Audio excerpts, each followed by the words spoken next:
Now what we're getting into is tools. So these tools are three different tools that we have available currently to our users that we think are very kind of, again, true to the mission of security and due diligence. First one is our Exchange Audit tool.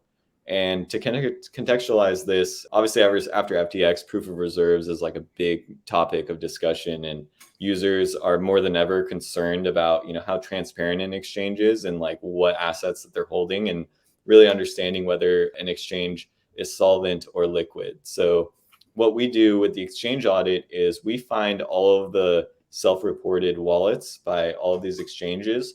We plug into all of those, and then we monitor all those and visualize all that data in real time.